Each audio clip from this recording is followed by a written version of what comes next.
안녕하세요. 황동석입니다. 2014년 첫 거래일 뉴욕 증시, 유럽 증시, 글로벌 증시는 하락세로 마감했습니다. 차익 매물이 쏟아진 가운데 또 중국과 유럽의 경제 지표가 다소 엇갈리면서 악재로 작용을 했는데요. 전일장에서 5% 급락했던 삼성전자는 현재 130만 원 선이 다시 한번 깨진 상황입니다. 시총 상위 종목들의 약세가 이어지고 있는데요. 1월의 첫 번째 금요일이자 새해 두 번째 거래일입니다. 대응 전략이 필요한 시점 핫텐과 함께 하시길 바라겠습니다. 현재 코스피가 1960선이 다시 한번 무너진 상황입니다. 시장 상황부터 체크하고 돌아오겠습니다. 시황센터 연결합니다. 안녕하십니까, 정혜림입니다. 새해가 밝았지만 1월 효과는 없었습니다. 청마처럼 질주하기는커녕 환율 하락과 함께 실적 우려 부담감까지 더해지면서 제동이 걸리고 말았습니다. 오늘도 쉽지 않은 장이 펼쳐질 것으로 전망이 되는데요. 10시 구간 지수 흐름 살펴보도록 하겠습니다. 코스피 오늘 전일 급락한 것을 다소 진정시키면서 약보합 출발을 했습니다. 하지만 다시 한번 장중에 1960선이 무너진 모습 보여주고 있는데요. 지금 현재 8.40포인트 빠지면서 1958선에서 거래가 되고 있습니다. 장 끝까지 1060원을 회복할 수 있을지 여부 지켜보셔야 될 것 같습니다.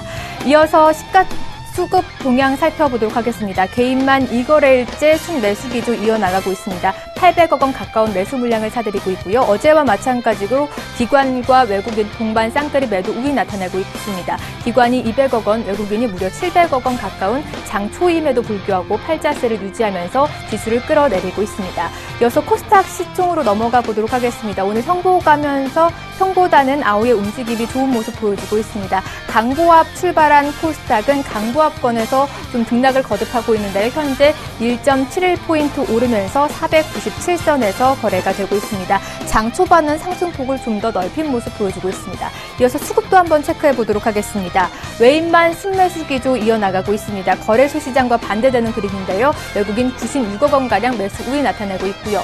그리고 개인은 96억 원 매도 나타내고 있습니다. 장 초반 보합권에서 등락을 거듭하던 기관은 매도 쪽으로 방향을 틀었습니다. 5억 원 가까운 매도 물량을 추려내고 있습니다. 시가총액 상위 종목군 흐름으로 넘어가 보도록 하겠습니다. 대장주 삼성전자부터 살펴보죠. 삼성전자가 역세째 하락을 면치 못하고 있습니다. 외국인 매도 창구를 통해서 계속 매도 주문이 나오면서 장중 오늘 130원대를 이탈한 모습 보여주기도 했는데요. 지금은 간신히 또 회복한 모습 보여주고 있습니다. 0.46% 빠지면서 130만 원 선에서 거래가 되고 있고, 현대차 3인방 환율 악재를 딛고 하루 만에 반등 움직임 보여주고 있습니다. 현대차, 현대모비스, 기아차 모두 빨간불을 켜고 있는데 현대모비스만 약간의 조정받고 있는 움직임 보여주고 있습니다. 전일 급락장에서도 견고하게 버텨주던 네이버는 오늘 2% 이상 빠지면서 70만 원 선에서 등락을 거듭하고 있습니다. 이어서 7위부터 12위 종목군 흐름 살펴보도록 하겠습니다. 한국전력이 오늘 원전 3기가 재가동됐다는 소식에 소폭 상승 기조 이어나가고 있습니다. 0.72% 상승하면서 34,000원 선에서 거래가 되고 있고요. 나머지들이 등락을 거듭하면서 혼조 양상 흐름 이어나가고 있습니다. 이어서 코스닥 시총으로 넘어가 보도록 하겠습니다. 대장주 셀트리온 어제에 이어서 오늘도 상승 기조를 이어나가고 있습니다.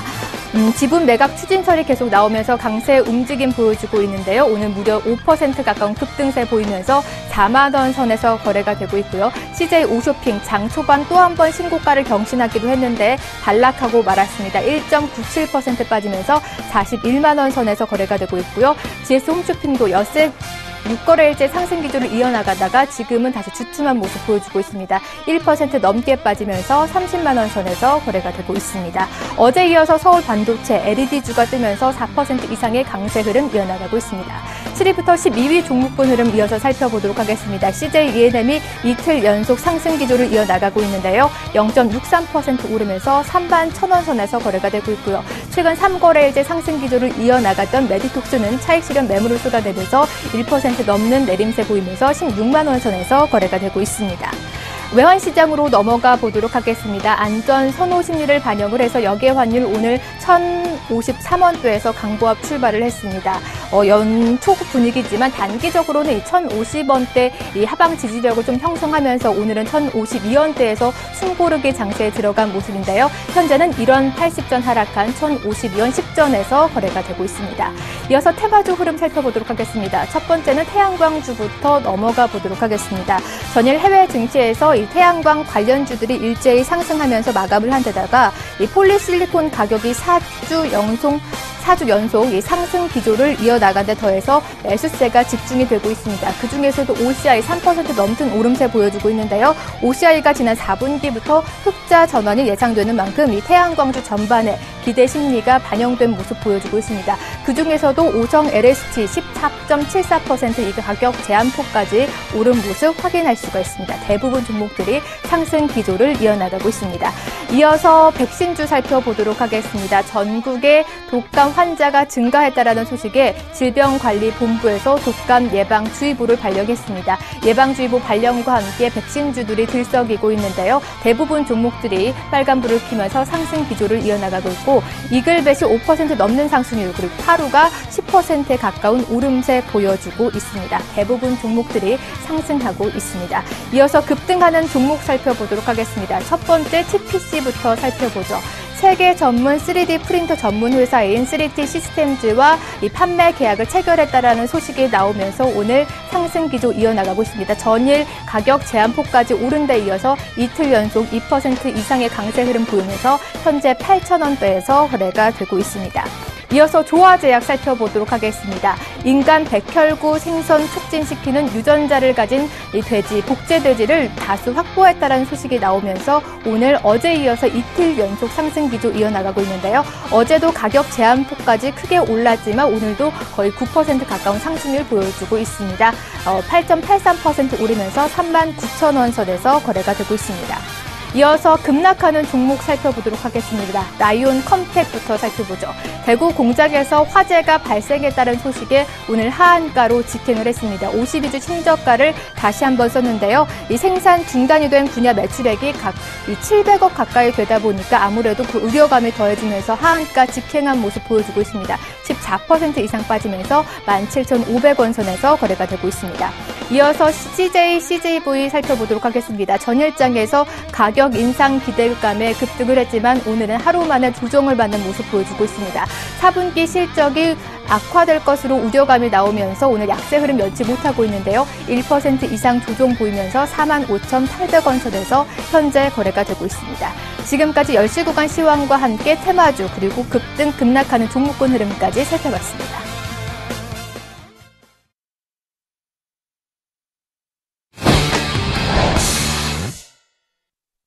네, 이번 시간은 차트 미인주 시즌2 시간입니다. 샘플러스 김선윤 멘토님 모셔보겠습니다. 안녕하십니까? 네, 반갑습니다. 네, 매일 3% 수익 챙기기 목표로 하는 차트 미인주 본격적으로 살펴보기 전에 오늘의 이슈부터 확인해 보겠습니다. 첫 번째 이슈입니다. 환율 위험과 외국인과 기관의 매도 속에 새해 첫 거래일 1960선까지 밀려난 코스피가 오늘도 추가 하락하고 있습니다. 이유와 대응 방법을 확인해 보겠습니다. 외국인과 기관의 매도 속 4분기 영업이익이 부진할 것이란 전망 속에 삼성전자가 연일 하락하며 130만 원 선이 무너진 모습도 나타냈습니다. 자세한 대응 전략 체크해 보겠습니다. 전일 외국인과 기관의 투매 속에 현대차와 기아차가 5%대 급락을 보였습니다. 실적 우려감도 겹친 상황이라 반등이 쉽지 않다는 평가입니다. 대부분의 조선주들이 수주 목표치 초과 달성하면서 4분기 이어서 올 1, 2분기 실적 상승이 있을 것이란 전망이 나왔습니다. 조선주에 대한 대응책을 알아보겠습니다.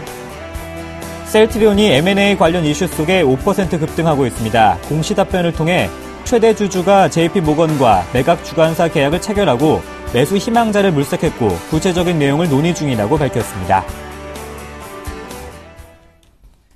네, 가장 우려되는 건 코스피 지수입니다. 현재 1960선도 위협받고 있고 연일 사주고 있던 기관도 매도세로 돌아서고 있는데 현재 상황부터 한번 체크를 해볼게요.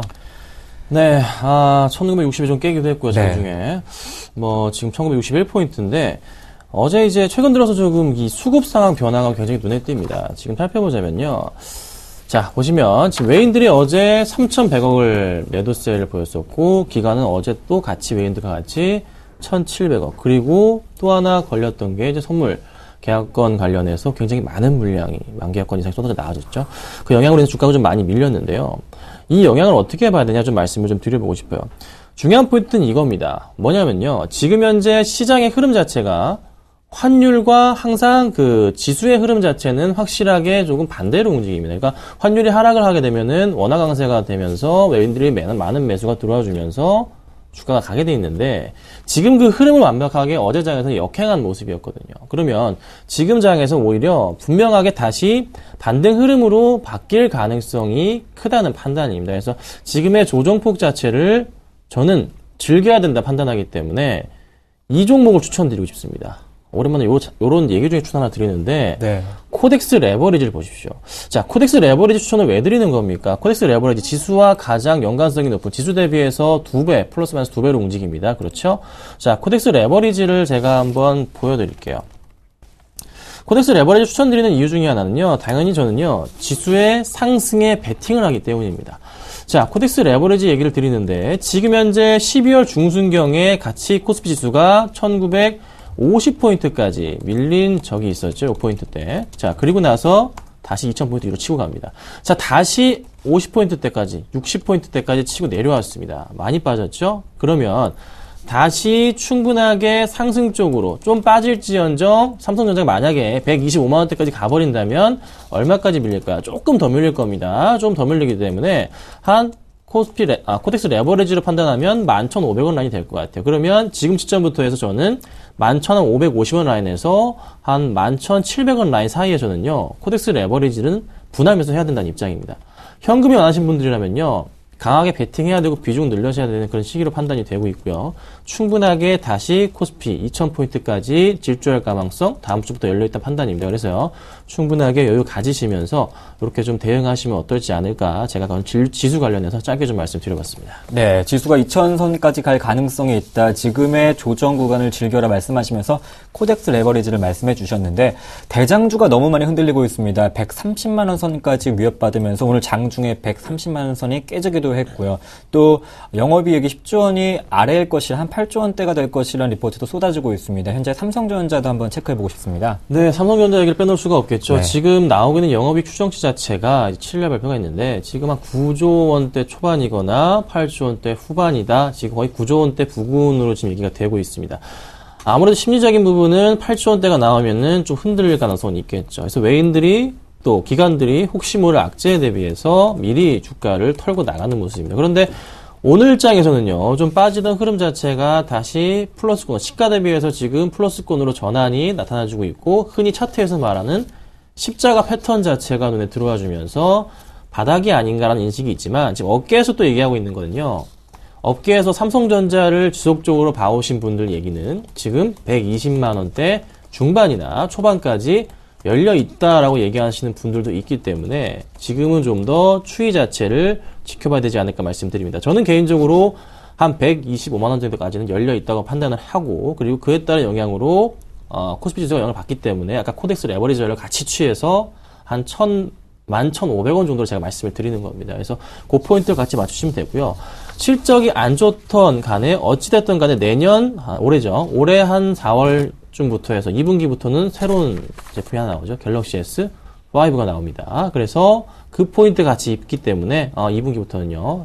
분명히 상승 쪽으로 전환 자체가 조만간에 나올 겁니다. 그러면 하락이 끝난 이후에 상승 쪽으로 전환이 되면서 외인이든 기관이든 강한 매수가 들어온 포인트, 그때 매수하셔야 됩니다.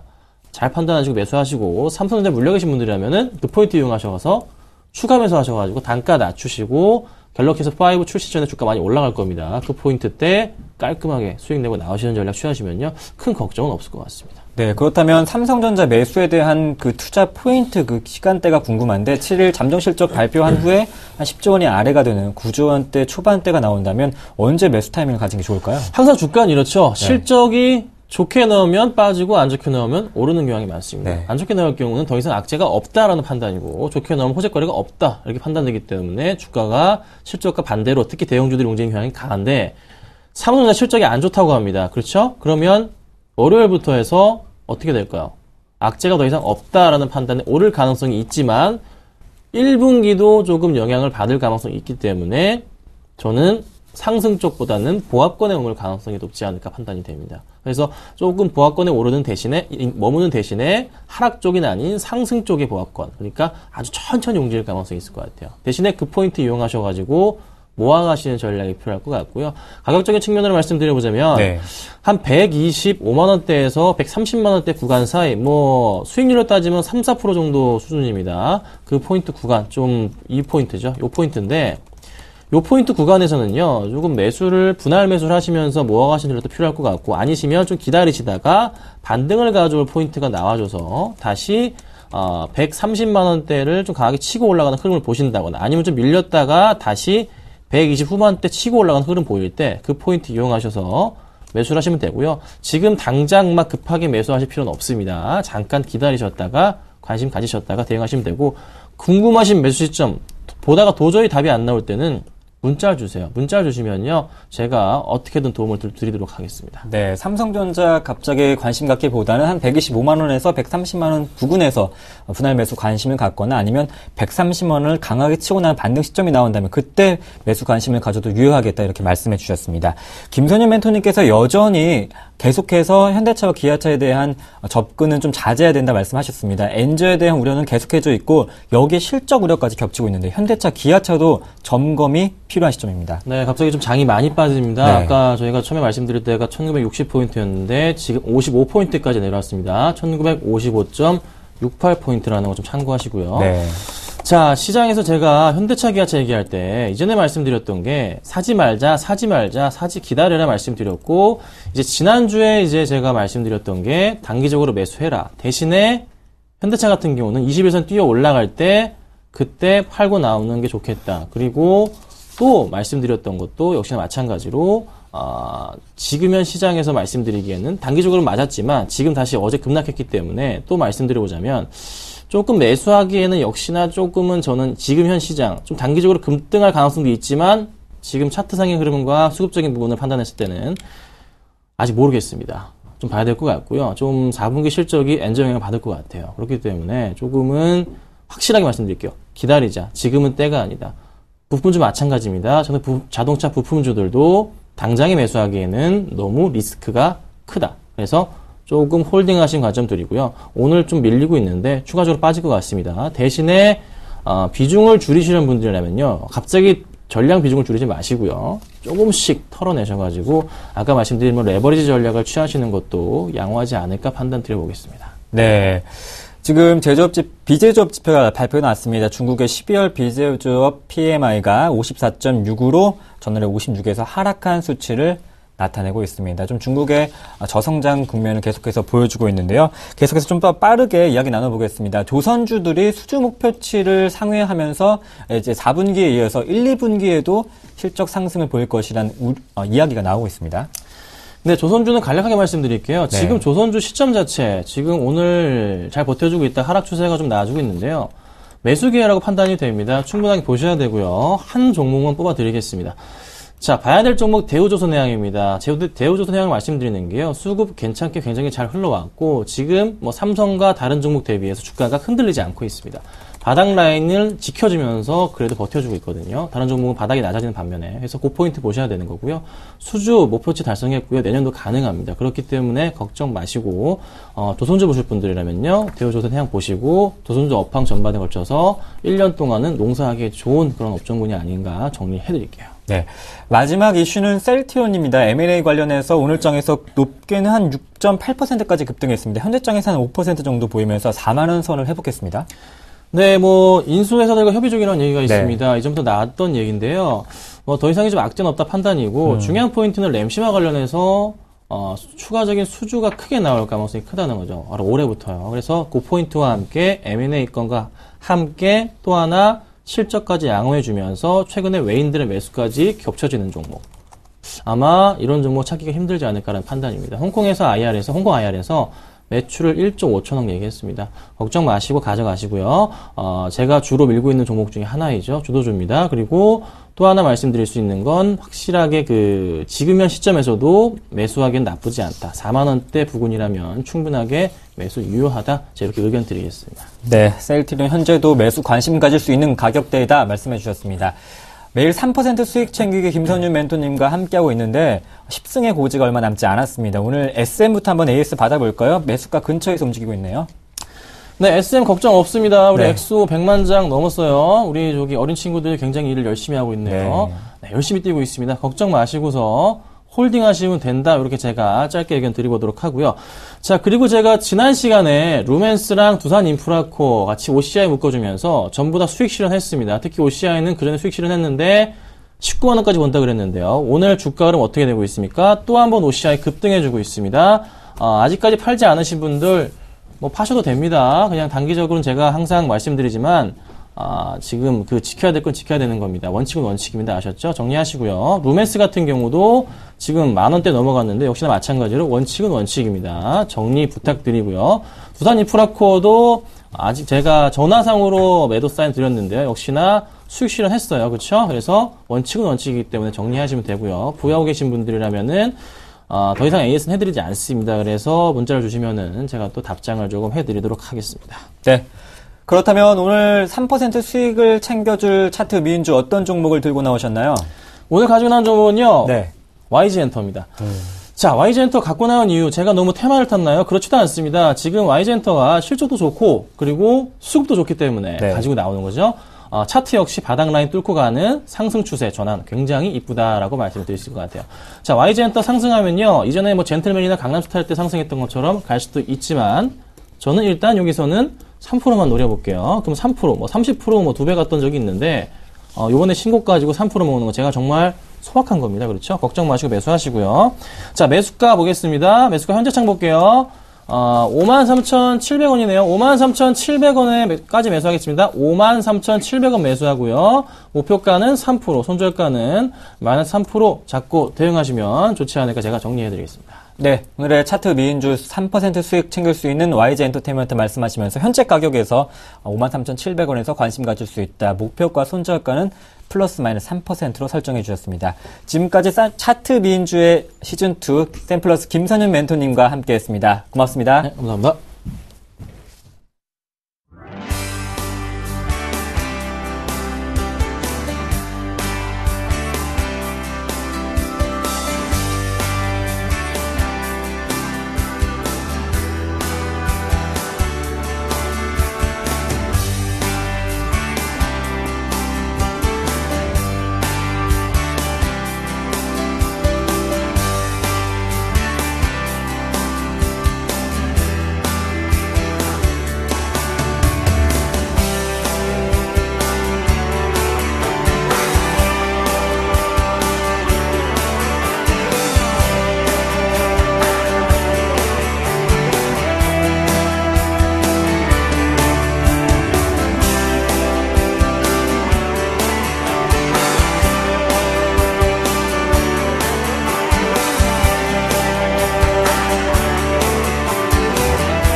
네, 핫텐의 야심찬 코너 박 PD의 드림하이 시간입니다. 샘플러스 정재훈 멘토님과 박종호 담당 PD 모셔보겠습니다. 두 분 안녕하십니까? 안녕하십니까? 네, 이제 새해가 시작됐는데 먼저 정재훈 멘토님께 2014년 시청자 여러분께 주식 투자에 대한 조언 한마디 먼저 들어볼게요. 예, 스타트가 좀 좋지가 않았습니다. 좋지가 않았었는데 일단 장 초반, 이 연초에 이렇게 밀려버리게 된다라면 시간이 지나면 지날수록 아마 탄력도 면에서는 상당히 좀 강하게 나타날 수 있을 겁니다. 그렇기 때문에 너무 이렇게 좀 걱정을 하시거나 그럴 필요성은 없고요. 일단 좀 힘을 내시고 일단 긍정적인 시각으로 좀 보게 된다라면 아마도 2014년도 시장은 좀 좋아질 것이다 라고 좀 말씀을 드리겠습니다. 네, 그렇다면 담당 PD 박종호 PD의 새해 주식 투자에 대한 각오도 한마디 들어볼까요? 네, 지금 솔직히 네. 연초 효과라는 거를 솔직히 많은 분들이 기대를 하셨을 것 같아요. 근데 저 또한 어제 장 움직임을 보면서 정말 큰 한숨이 나오더라고요. 그래서 지금 정재훈 멘토님한테 한 가지 질문 한 가지 드리고자 좀 생각을 해봤는데, 지금 어제 같은 경우에 이제 코스피도 그렇고 코스닥도 급락을 했잖아요. 많은 분들도 연초에 이제 기대를 많이 하셨을 것 같은데, 근데 아직은 1월 거래일이 오늘까지 제외하고 한 20거래일 정도가 남았잖아요. 그럼 1월 달에 앞으로는 어떻게 장사가 펼쳐질 건지 한번 전망을 한번 듣고 싶습니다. 1951선까지 밀리고 있어요. 네, 지금 전저점 부근까지 좀 밀려 내려오는 그런 모습들이 좀 나타나고 있습니다. 우선적으로는 무리하게 들어가는 전략을 좀 피하자라고 좀 먼저 말씀을 좀 드려보도록 하겠습니다. 1월달 시작이 좀 안 좋았던 그런 모습들이고요. 전날 같은 경우에 흐름들을 좀 보게 된다라면 외국인 쪽과 기관 쪽에서 동반적으로 좀 매도가 나왔었고요. 프로그램 매도 또한 출회가 되는 그런 모습들이 나타났습니다.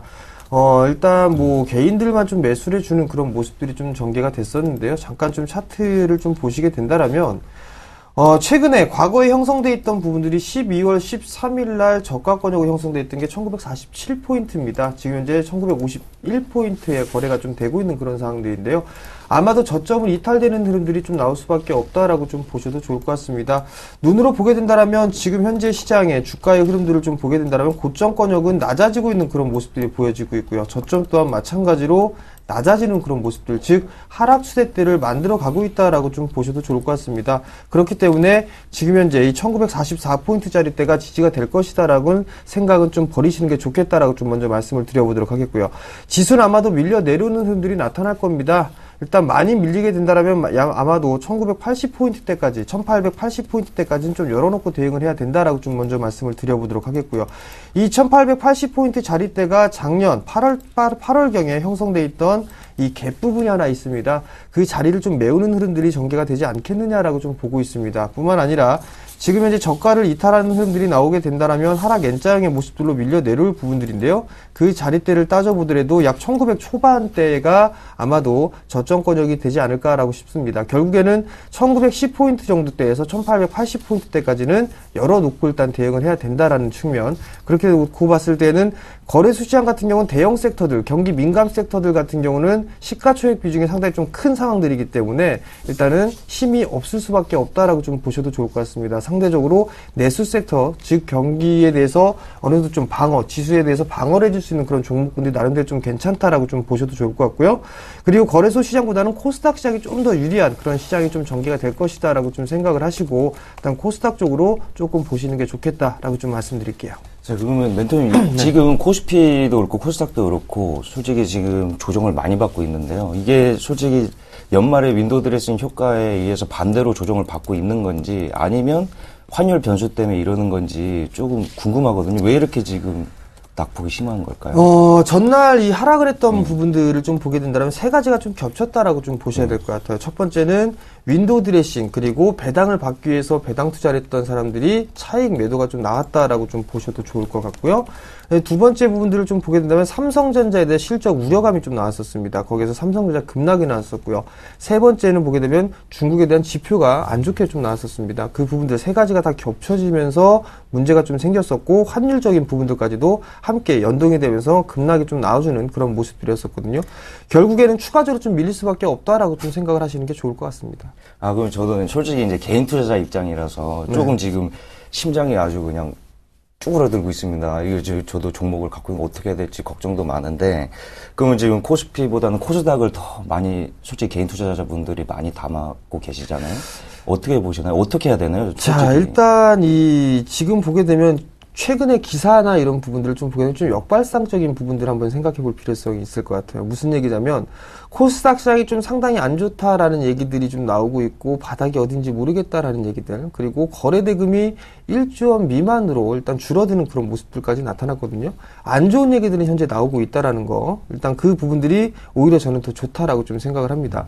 남들이 좋다라고 했을 때는 먹을 것이 그렇게 크게 없다라고 좀 생각을 해도 좋을 것 같거든요. 그러면 결국에는 코스닥 시장도 이제 어느 정도는 바닥을 좀 나오는 그런 구간들이 좀 형성이 될 것이다라고 좀 보셔도 좋을 것 같아요.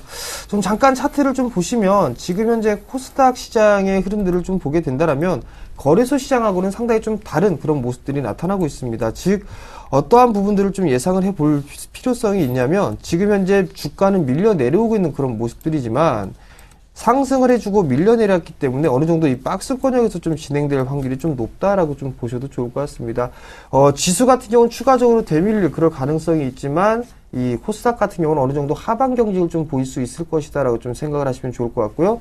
그리고 종목을 보더라도 금일 같은 경우 셀트리온이 나름대로 좀 괜찮은 모습들이 나타나고 있습니다. 셀트리온이 좀 재료가 좀 나오면서 어느 정도 상승을 해주는 그런 모습들이 나타나고 있는데 왜 셀트리온에 대한 부분들을 좀 말씀을 드리냐면은 시가총액 1위 기업이죠. 근데 삼성전자 같은 경우도 밀려 내려오고 있으니까 지수가 밀리듯이 이 셀트리온이 시가총액 1위이기 때문에 밀려 내려오게 된다라면 아마도 좀 더 밀리겠다라고 좀 봐도 되겠죠. 근데 코스닥 시장에서 셀트리온이 올라가고 있으니까 그나마 좀 견조한 모습을 보이고 있다라고 좀 보시면 좋을 것 같아요. 그렇다면 멘토님, 솔직히 이제 모든 분들이 다 아시겠지만 지수가 급락할 때는 내수 섹터를 주목해라. 내수 섹터에 올라타자 이런 말도 있고, 솔직히 지금 박근혜 대통령님이 이제 2년 차에 이제 접어들으셨는데 항상 강조하셨던 창조 경제와 내수 경제에 집중하겠다라는 정책을 말씀을 강조를 많이 하셨는데, 그렇다면 지금 내수 섹터에 이제 올라타도 될까요? 신문 많이 보셨나요? 매일 아침 보더라고요. 아, 그래요? 네, 신문이 없어요.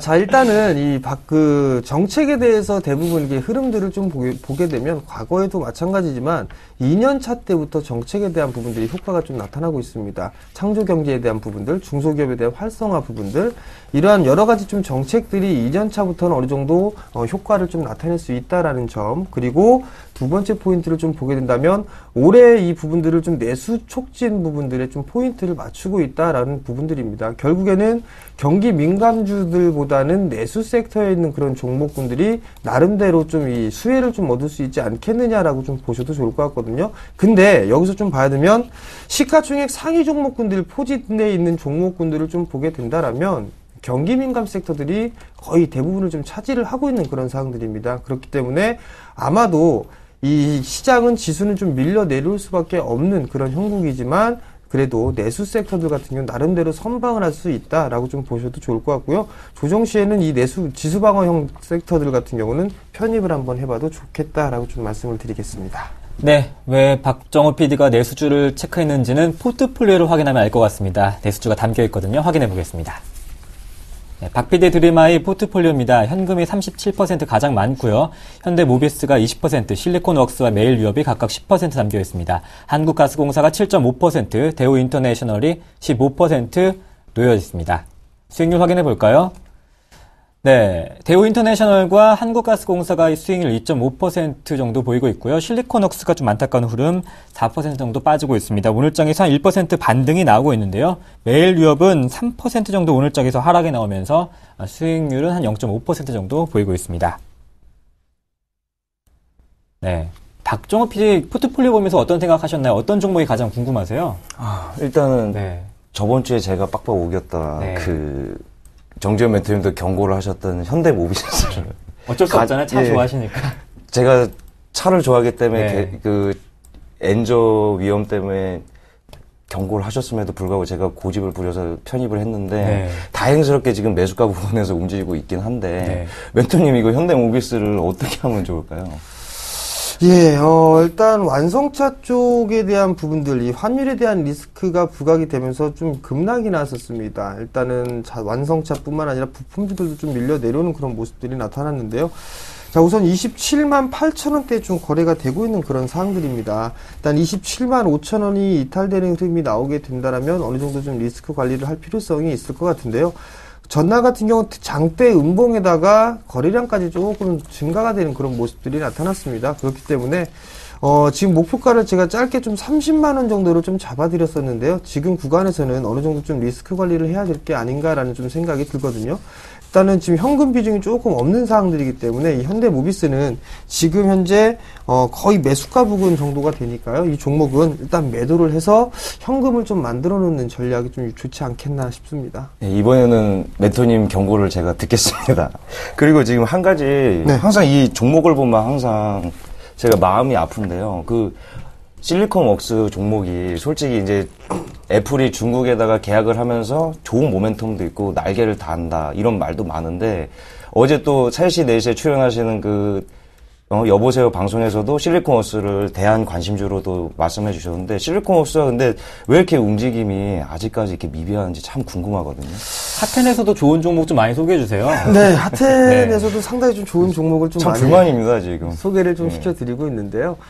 실리콘웍스도 마찬가지입니다. 지금 현재 매물 소화 과정을 꾸준하게 진행을 하고 있다라고 좀 보셔도 좋을 것 같아요. 누누이 좀 말씀드렸던 부분들이지만 작년 2013년도 한 해 동안의 흐름들을 좀 보게 되면 지속적으로 박스권역의 모습들을 좀 보이고 있다라는 얘기입니다. 아직까지 박스권역에 대한 탈피를 좀 하지 못했기 때문에 다소 이제 박스권에 갇혀서 움직이고 있다라고 좀 보셔도 좋을 것 같거든요. 결국 금일 같은 흐름을 보더라도 약 강보합권역에 좀 거래가 되고 있는 그런 사항들입니다. 일단은 실리콘웍스에 대한 부분들, 기술적인 흐름들 같은 경우 박스권역에 갇혀있기 때문에 큰 무리는 없다라고 좀 보셔도 좋을 것 같고요. 어떠한 모멘텀이 있느냐라는 부분들을 좀 살펴봐 살펴봐야 될 것 같은데요. 우선적으로 뭐 LED 사업 쪽에도 진출을 했고요. 그 다음에 자동차 쪽 사업에도 진출을 하고 있는 신성장 동력을 좀 준비를 하고 있다라고 좀 보셔도 좋을 것 같습니다. 뿐만 아니라 실리콘웍스 같은 경우는 뭐 애플 쪽에 좀 공급을 하고 있는데 큰 사이즈에다 공급을 했었습니다. 근데 올해부터는 아마도 작은 사이즈에서도 공급을 할 것이다라는 부분들. 그렇다면 이 실리콘웍스는 시너지 효과가 좀 발생을 할 수 있다라고 좀 보셔도 좋을 것 같습니다. 지금 현재 뭐 약간의 좀 손실권역에 진입을 하고 있는 그런 사항들인데요. 일단 조금 더 보유해 보자라는 그 관점 말씀을 좀 드려보도록 하겠고요.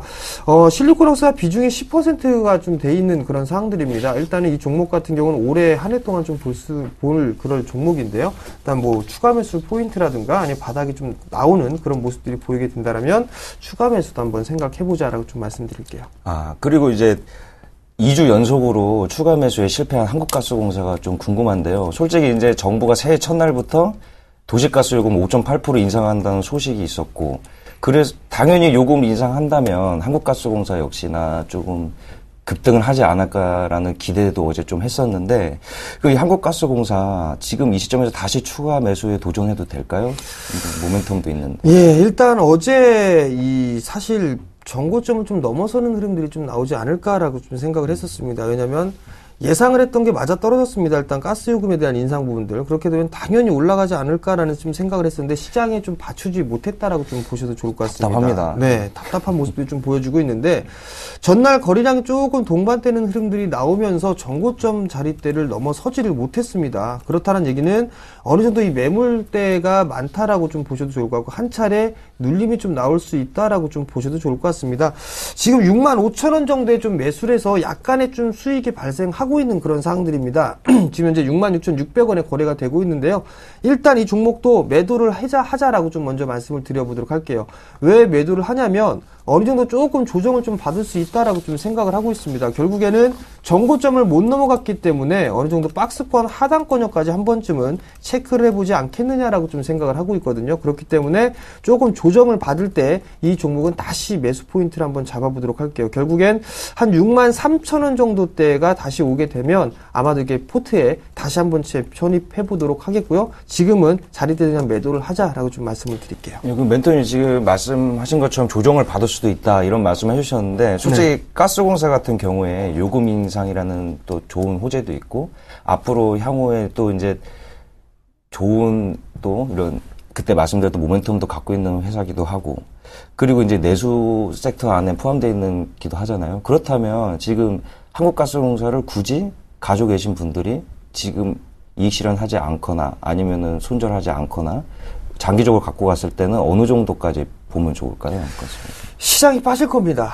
시장이 빠진다라면 종목 같은 경우도 그렇게 탄력적으로 움직이기는 좀 힘들어요. 결국에는 어느 정도 이 시장이 밀려 내려오게 된다는 리스크 관리라는 부분들 좀 필요한 부분들이거든요. 결국에는 가스공사 같은 경우도 어느 정도 약간의 좀 수익권역에 있는 그런 상황들이지만 전날 같은 경우 호재가 나왔음에도 불구하고 밀려 내려왔다라는 것 자체는 어느 정도 매물사를 좀 겪어야 된다라고 좀 봐야 될 것 같거든요. 결국엔 좀 더 밀릴 가능성이 좀 있지 않겠느냐라고 좀 생각이 듭니다. 결국 주식은 좀 대응을 해야 되는 그런 부분들이기 때문에 또 어느 정도 리스크 관리를 좀 해놓고 다시 한번 일단 봐도 좋다라고 좀 말씀드려보도록 하겠고 설사 이 자리대에서 올라간다 손치더라도 박스권 넘어서는 흐름들을 확인하고 확인 매수라는 것도 있기 때문에요. 크게 뭐 이 부분들에서 걱정을 하거나 아니면 뭐 아쉬워하거나 그럴 필요성은 없다라고 좀 생각합니다. 네, 저는 좀 아쉬워서 그런데요. 이 한국가스공사가 만약에 조정을 받는다면 다시 매수를 들어가는 어느 정도 가격에서 다시 매수를 들어가면 좋을까요? 예, 좀 전에 말씀을 드렸던 대로 한 63,000원 정도가 오게 되면 아마도 재편입을 하지 않을까라고 좀 생각을 하고 있어요. 만약 그 자리대가 오르게 된다면 지금 현재 계속 그 추가 매수를 2번을 좀 진행하려고 했는데 그게 안 됐단 말이에요. 요번에 한꺼번에 한 20% 정도 한번 매수를 해볼까 생각 중입니다. 알겠습니다. 네, 또 계속해서 매일유업도 물어볼 거예요. 매일유업이 현재 3.3% 하락하고 있습니다. 좀 손실을 많이 까먹고 있는데요. 수익을 까먹고 있는데요. 예, 매일유업 같은 경우도 참 이게 저하고 궁합이 좀 안 맞는 것 같습니다. 계속해서 저하고 안 맞는 것 같아요. 우유는 참. 일단 매일유업 같은 경우를 보게 된다면 최근의 흐름들을 한번 보도록 할게요. 자, 저점이 이탈을 했습니다. 저점이 이탈을 하게 된다면 기본적으로 밀려 내려오는 부분들이 이 폭만큼 밀려 내려올 수가 있거든요. 결국에는 이 저점이 깨지는 흐름들이 나타났기 때문에 약 한 43,300원 정도 때까지 맥시멈 그 자리대까지 열어놓고 봐야 됩니다. 결국에는 지금 이 매일력 같은 경우는 중국에 대한 수혜 부분들을 좀 점쳐놓고 있고 단기적으로 좀 보는 부분들이 아닙니다. 그리고 일단 이 종목 같은 경우는 추가적으로 좀 상승이 나올 수 있는 그런 부분들이 있기 때문에 어느 정도는 조정을 좀 필요로 한다라고 좀 보셔도 좋을 것 같습니다. 결국엔 비중이 10%니까 4만 원 초반까지 밀려 내려오는 흐름들이 나오게 된다라면 이 종목도 비중을 조금 늘려볼 생각입니다. 그렇게 된다면 아마도 단가는 좀 낮춰질 수가 있을 것 같고요. 바닥에서 그리고 나서 반등이 나오고 난 이후에 이게 추세가 이탈할 것 같다라고 한다면 바로 대응을 할 수가 있기 때문에 일단 이 종목 그대로 좀 보유를 해 보도록 하겠고요. 그리고 추가 매수 포인트도 한번 잡아서 말씀을 좀 드리겠습니다. 네. 마지막으로 대우 인터내셔널 AS도 한번 받아볼까요? 정재훈 멘토님. 예, 대우 인터내셔널 같은 경우 상당히 좀 견조하게 진행이 되고 있습니다. 신고가의 흐름들을 좀 기록을 하고 있고요. 2013년, 2014년 접어들었었는데요. 어느 정도 이 전고점에 대한 부분들을 넘어서고 있는 그런 모습들이고요. 지금 이제 상당히 좀 견조하게 모습들이 조정을 좀 받고 있다라고 좀 보셔도 좋을 것 같습니다. 아마도 이렇게 조정을 받고 난 이후에 재차 상승 시도가 좀 나오지 않겠느냐라고 좀 생각을 하고 있습니다. 즉 특히 전날 같은 경우 장대 음봉이 시장에선 출회가 됐지만 대우 인터내셔널 같은 경우는 상당히 견조하게 버텨주는 모습들이 좀 나타났습니다. 만약에 가스공사가 이러한 모습들이 나타났다라고 한다면 보유를 했을 겁니다. 근데 그 부분들이 나오지 않았기 때문에 일단 매도를 하는 부분들이고요. 대우 인터내셔널 같은 경우는 올해 이 가스전에 대한 부분들 상업 생산이 시작이 됐기 때문에 작년부터 그렇기 때문에 추가적으로 실적에 대한 개선 효과는 상당히 좀 클 수 있다라고 좀 보셔도 좋을 것 같습니다. 그렇기 때문에 그대로 좀 보유를 해보자라고 좀 말씀드릴게요. 네.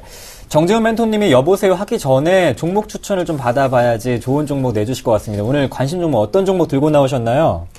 예, 일단 저는 관심 종목을 말씀을 좀 드리지 않겠습니다. 왜냐하면 시장에 대해 좀 변동이 좀 있기 때문에 일단 저는 관망을 좀 해보자라고 좀 먼저 말씀을 드려보도록 하겠고요. 대신에 박정호 PD께서 종목을 좀 골라왔다고 합니다. 네. 그거를 좀 들어보고 싶습니다. 좀처럼 관심 종목을 꺼내시지 않는데 박정호 PD님 좀 압박 좀 해주셔야겠습니다.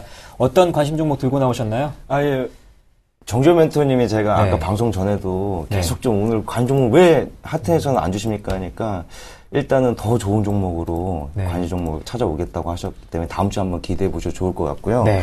일단 저는 오늘 또 아까 말씀드렸듯이 내수 섹터 안에서 또 종목을 하나 골라봤는데요. 현대 로템, 철도주의 대장주가 된 현대 로템을 오늘 관심주로 찾아와 봤습니다. 현대 로템 같은 경우에는 이제 2000년도부터 내수뿐만 아니라 해외 수주 또한 꾸준하게 수주해냄으로써 성장을 하고 있고요. 그다음에 2014년도에 이제 지하철 2호선과 3호선 이제 노후 전동차 교체 예상으로 수혜를 받을 걸로 예상이 되고 있고요. 그다음에 이제 또 철도 사업뿐만 아니라 K2 흑표 전차라고 차륜형 전투 차량 그거를 개발함으로써 방산 쪽에서도 같이 사업을 확장하고 있는 걸로 지금 급속 성장할 걸로 예상이 되고 있습니다.